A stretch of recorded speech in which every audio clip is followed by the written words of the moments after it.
with Brandwidth as a company, we do a lot more than just mobile interactive things. We do great experiential, digital, interactive things that you can interact on absolutely anything. It's about engaging an audience, and my job initially was creative. Now I have the wonderful title, VP of Innovation, which sounds great, and it sounds like I've just jumped on a bandwagon, but we've always been innovating, and the fun thing now is to tell clients what they should be expecting to do in 6-12 months' time, not tell consumers, but to tell those clients 6-12 months ago that people would be thinking about wearable technology. Can I wear a set of Google Glass goggles? Can I wear an iWatch? Can I do whatever else? And how will I consume information on those devices? So that 6-12 months' time, when everything hits the ground, they're there to put their products on those platforms and be ready, rather than, and particularly in publishing, is to play lots of catch up and see what everybody else does and let everyone do the forlorn hope so they can climb across those bodies at the end and see, well, this might be a good idea, but hang on a minute, some people have already made big money out of it, but we'll just see what they do. And then we can start now. Okay, this is our stuff. This is a selection of our stuff as far as mobile's concerned, from Doctor Who to Journey to the Exoplanets, Headspin Storybook. This is gaming. This is incredible gestural content, working with waving your hands around rather than touching screens as well, and things right the way across to Toyota's main website, which we design, build, run, and do lots of things online. So we understand how the thing is taken out of context. This is the only bullet points in here. 8 years of developing stunning mobile content, so that's before app stores and things like that. We launched our first iPad app on the day the iPad was launched, so we were there and ready to go. All apps were introduced by Apple, 4 apps of the week, global #1 in games, music, reference, and products. So we know across the board 7 million plus promotional videos that cover these, and more than 750,000 downloads. Gamification, right, now this isn't about gamifying books. This is about gamifying me walking around Tesco's. How do I make that more interesting? I shoot things that are on the shelves, so I get those in my basket, and that's, until there's an AR biosuit that actually where to do that, that's going to stay digital for now, but that means that that's gamifying something that we can take to extremes. This is gamifying my daughter Hattie. Now, the whole experience of feeding her is more interesting if you get points for where the food ends up in the plate. Now, again, this is taken to the extreme. This isn't about, particularly within publishing, this isn't about saying we gamify everything. This is about knowing what those boundaries are, how far we can push them, how far we can push my daughter before she cries and throws the food back at me.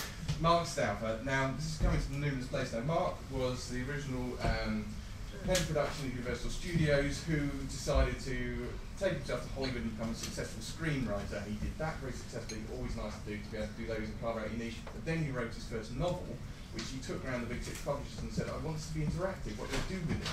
So we took this and we decided that interactivity needed to go to a certain level. So it's not just me talking about how amazing it is, we've already shown some people this and they're already calling it mind-bending and revolutionary. The aim at the end isn't to bend your mind to extremes so that you're not reading the thing. But we do want to take that on to a level where we can talk about an uninterrupted reading experience without compromise. What does that mean? That means that the devices that you use, we want to take that across. We're illustrating Apple here because the point here was we're starting with something that was without compromise.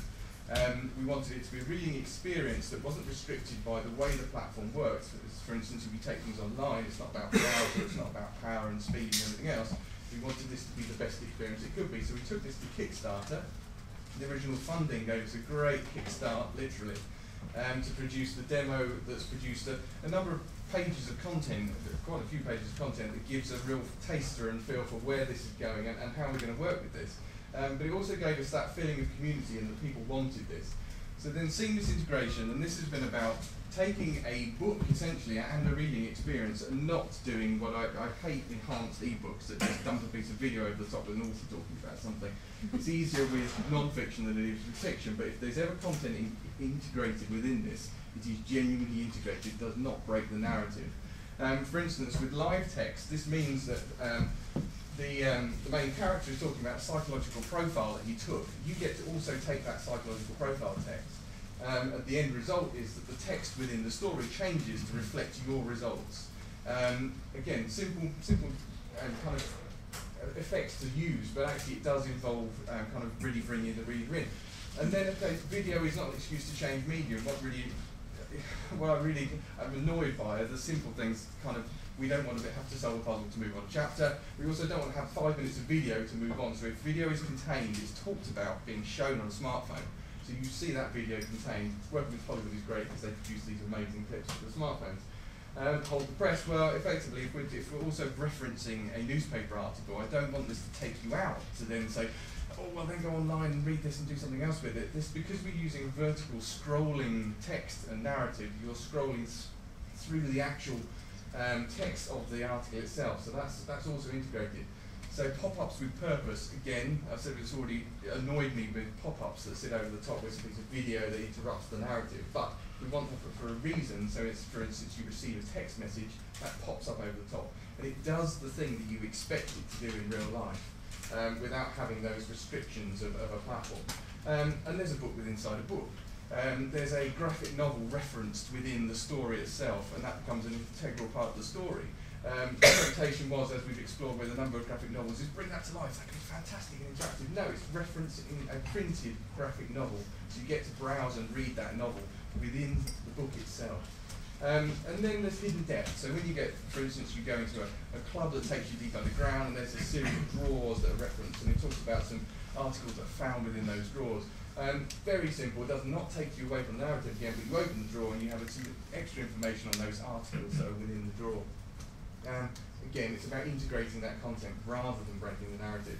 And then even down to the way that you read, it's about the reveal. So for instance, a Magnadoodle, which I've never heard of, but my daughter did own one, there's text that's presented to the reader on this Magnadoodle by one of the characters. But rather than seeing that text here, because you're reading here, we don't want the distraction of something here because it's the imagery. You don't, until you've scrolled up the page, you don't see that text, and it's then revealed on the Magnadoodle. And then down to the fact that we're able to play with typography. This is not all about fancy pictures, sticking video, sticking games, sticking interactive for the sake of it. We're talking about this, the final descent through the elevator going down. I went down and down and down and down. These are very simple kind of pieces of text and typography to play with. And that still keeps it as a reading experience.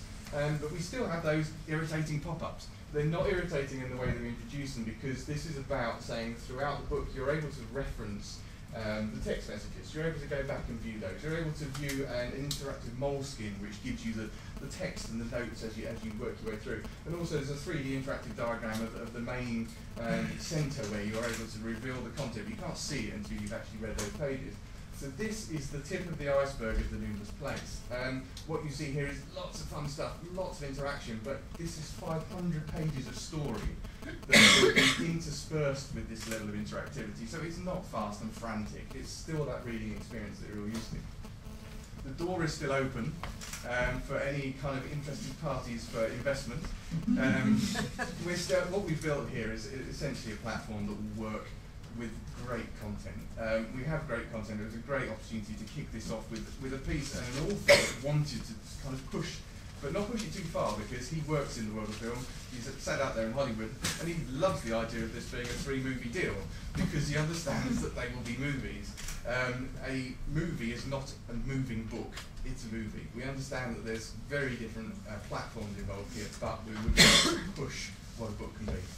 Thank you, Steve. Thanks.